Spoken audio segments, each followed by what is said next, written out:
I love seeing a movie in IMAX. Going to a theater in the biggest possible screen you can. That's my favorite way to watch a movie. We're here at IMAX HQ, and I believe we're here because we all really, truly, we love IMAX.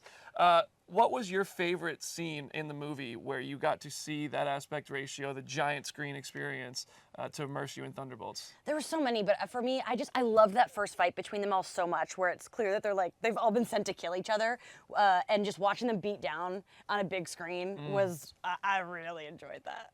For me, like the opening shot of the movie, like having, and obviously knowing behind the scenes, like how practical a lot of that was, like just seeing it in IMAX was unbelievable. And then all of the stuff in the void, like that all just was so much more immersive in the full aspect ratio.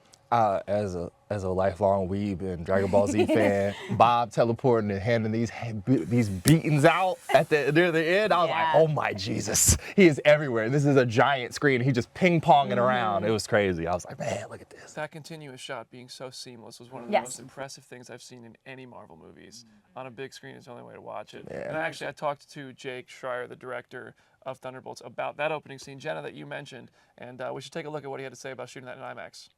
I mean, there's so many sequences, like obviously Florence on top of the second tallest building in the world. Like, you can really see that from a drone, and Katie, who did the base jump, like, and you're watching that happen with all of Kuala Lumpur in the background, and there's that sort of heart drop moment of watching that fall. We were really trying. It's interesting, like with a building like that, oddly, because it's so tall, it's actually hard to get a sense of scale because there's nothing that surrounds it, like on its level. And so we had to really design it, the side she has to step off on because of the way the building's oriented, there's not a lot of city there.